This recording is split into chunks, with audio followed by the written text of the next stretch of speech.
শাহেনশা এই মুভিটি দেখতে হলে এই চ্যানেল লাইক এবং সাবস্ক্রাইব করে পাশে বেল আইকনটি বাজিয়ে দিবেন। হ্যালো বন্ধুরা, কেমন আছেন? আশা করে ভালো আছেন। সব বন্ধুরা আমি অনেক ভালো আছি। সব বন্ধুরা, শাহেনশা এই মুভিটি অনেক জনপ্রিয় এবং ট্রেন্ডিং মুভি, যা মুভি আমাদের একটি বাংলাদেশের রোমান্টিক চলচ্চিত্র ডিলার্স।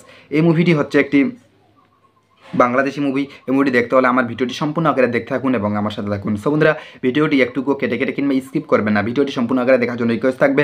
সো বন্ধুরা, চলুন বেশি কথা না বাড়িয়ে এই মুভি নিয়ে মূল আলোচনা করা যাক। সো বন্ধুরা, এই মুভিটি নিয়ে আগে আমি আপনাদের মাঝে রিভিউ এবং এক্সপ্লেন করবো। আমি তারপরে আপনাদেরকে বলে দেবো যে এই মুভি আপনি কীভাবে দেখবেন এবং এই মুভিটি আপনি কোথায় পাবেন। সো বন্ধুরা, শাহেনশা মুভিটি হলো একটি 2020 সালে একটি বাংলাদেশের রোমান্টিক চলচ্চিত্র ডিলার্স, যা এই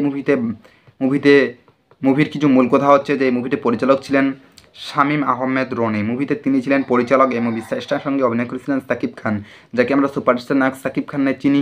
তিনি মুভিতে এই অভিনয় করেছিলেন। সো বন্ধুরা, আপনারা বুঝতে পেরেছেন যে এই মুভিতে আরও অনেকে অভিনয় করেছিলেন। চলুন এই মুভি নিয়ে আরও কে অভিনয় করেছিলেন।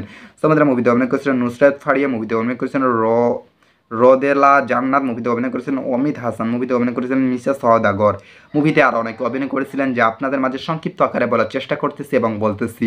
বন্ধুরা, মুভির মুক্তির তারিখ হলো 6 মার্চ 2020 সালে মুক্তি পেয়েছিল। সময় চলমান 1 ঘন্টা 52 মিনিট। দেশ হচ্ছে বাংলাদেশ, ভাষা হচ্ছে বাংলা, বাজেট হচ্ছে 5 মিলিয়ন। সব বন্ধুরা, আপনারা আসলে বুঝতে পেরেছেন যে এই মুভির কত জনপ্রিয় এবং ট্রেন্ডিং মুভি, যা এই মুভি নিয়ে আমি আপনাদের মাঝে রিভিউ এবং এক্সপ্লেন করলাম। হয়তো বন্ধুরা আপনাদেরকে প্রত্যেককে এই মুভি রিভিউ এবং এক্সপ্লেন অনেক ভালো লাগছে। সব বন্ধুরা, ভিডিওটি ভালো লাগলে অবশ্যই চ্যানেল লাইক এবং সাবস্ক্রাইব করতে ভুলবেন না।